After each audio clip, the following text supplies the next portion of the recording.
Our next speaker is Tina White. Tina is at Stanford, I believe a PhD student, and she's going to be talking about a mobile app intervention to slow COVID-19 using crowdsourcing data. You've heard crowdsourcing in the previous talks, so Tina will be telling us more. Thanks, Tina.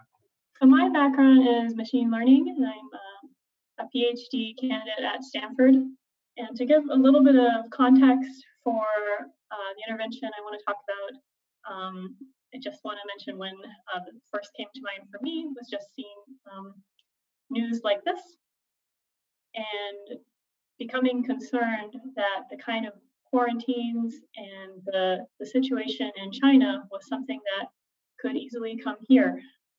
This was towards the end of January, and just getting personally worried myself about it and sad to see the level of quarantine that was there in a city that was larger than more people in it than the Bay Area.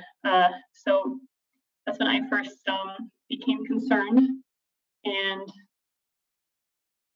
then a couple of weeks later, seeing this article about China's coronavirus tracking app. I think this is what concerned me the most were the details of this app and how invasive the app seemed from its description. So there's a lot of data collected about individuals that perhaps in this country would not be accepted or might be considered an infringement on civil liberties. So this is what concerned me, is that, well, perhaps we'll see these unprecedented quarantines here, and perhaps we'll also see apps like this here. So I became worried about that and started thinking about whether there's a way to perhaps perform a similar intervention as the kind of app that China came out with, but without infringing on our civil liberties. So that was kind of the challenge that I started thinking of around the time that I saw this article early February. So the first thing that comes to mind when you think about crowdsourced data is usually GPS, because everybody knows they have GPS on their phones, and those phones, these GPS is enabled. So that's the first thing that I thought of and wrote a post about, well, maybe there's a way to anonymize GPS well, so you're not sharing too much information about a person unnecessarily in order to create an app like this. And I also want to talk a little bit about what this kind of app does. So background a little bit in why this intervention is effective. So the kind of app that China came out with appeared to be doing a form of contact tracing.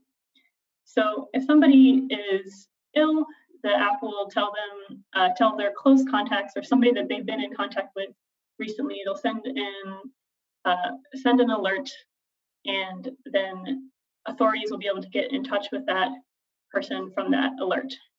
It's sort of unclear what sorts of data they were using, but it looked like that was coming from all kinds of sources like surveillance cameras, GPS, things like that.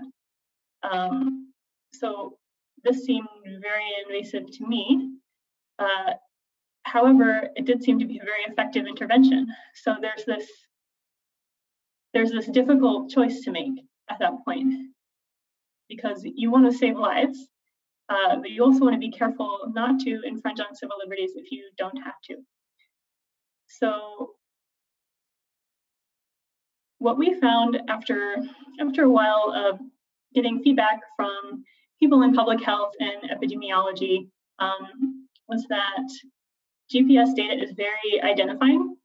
So trying to collect that, it would be hard for us to do.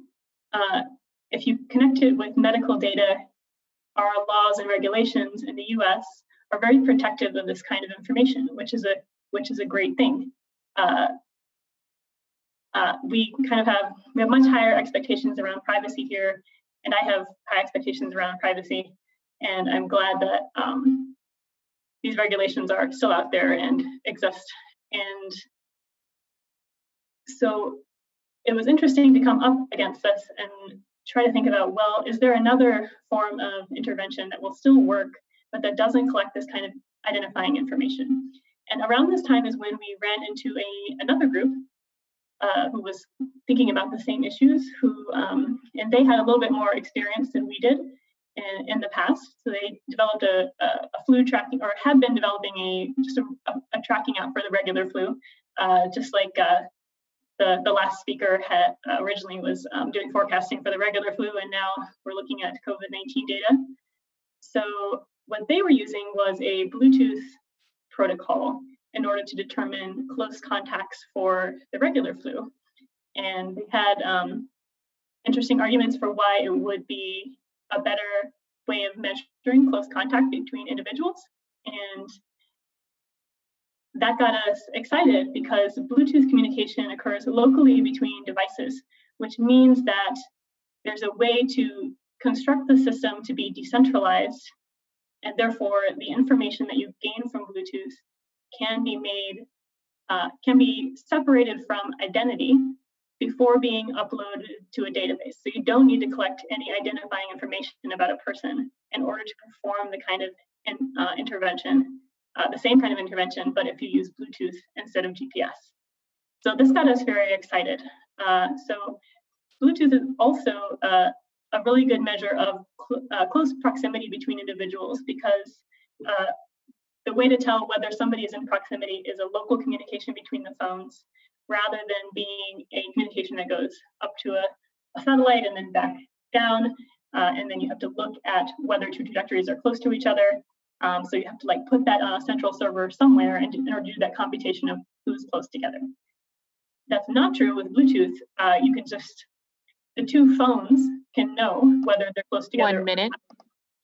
So we got very excited about this, and Bluetooth also, the communication is reduced if there's a wall. So in places where you're more likely to become infected, like indoors or inside of cars or public transit, it works a little bit better, or we expect it to work better than GPS. So I'm going to skip forward a little bit. This is our privacy model. This is the way that we can upload these numbers without actually uploading them with identifying information. We use a number called the CEN, the contact event number, in order to do this. And we also have a video of, we actually created this intervention in an app. So we have Bluetooth communication working between Apple and Android devices. We don't have time to talk, so I only have 1 minute left. And we worked with several other teams to try to implement this system, and several other groups are working with us now trying to develop Bluetooth as a technology. And finally, we have a few design images of what an app like this might look like. What we really wanted to share is this picture in the middle of our GitHub, where we've made everything open source, so any other country or that wanted to use this kind of protocol could easily pick it up and share it. They don't have to use our app, they don't have to use our logo, but just trying to make it easy for this intervention to be used anywhere. Thank you very much, Tina, for an exciting project in the works.